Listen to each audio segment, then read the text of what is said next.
Now, for a place dubbed the largest spy center in the world, Menwith Hill in Britain certainly carries an unassuming name.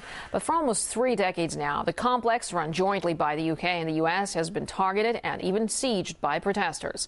In the latest demonstration just a couple of days ago, activists again demanded American forces leave, decrying what they see as an insatiable and illogical hunger for security. RT's Laura Smith reports. It's a little piece of America in the middle of the Yorkshire Dales.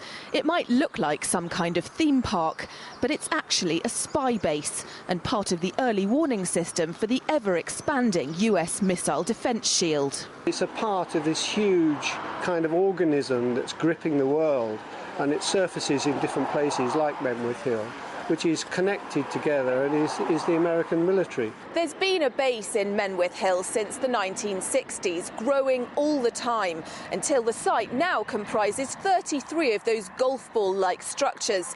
Inside each one, a satellite dish, which collects information from US satellites, but also intercepts the communications of other countries. That information is then fed back to the US and used in what they call intelligence-led warfare, which includes special operations and drone attacks.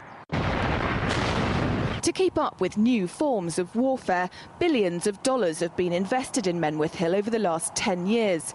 It's enabled the base to remain a vital component of the global US surveillance network.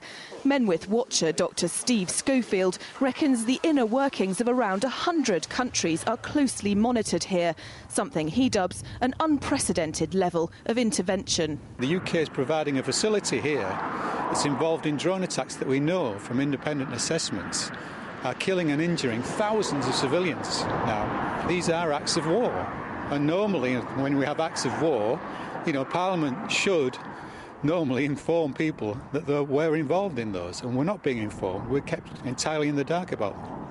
This isn't news to locals. They've been coming up here to protest weekly for decades. But now their cause has drawn the attention of a global movement, Occupy. Helen Alexander is from Occupy Leeds and sees a common cause in Menwith Hill.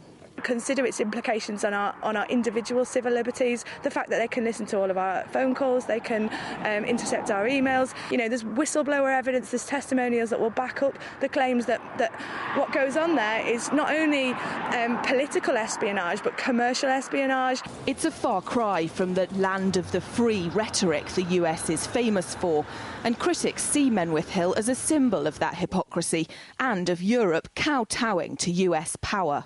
What we're seeing is the Americans developing a new form of imperialism. This isn't about protection of democracy.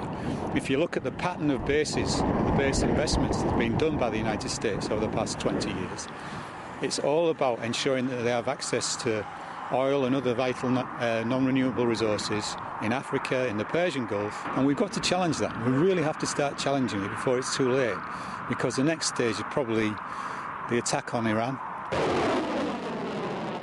With the US's expansion plans for the ballistic missile defence shield up to 2025, and with Menwith Hill already part of the early warning system, this poking of America's nose into other people's backyards is stoking fears it could be the trigger to a new arms race.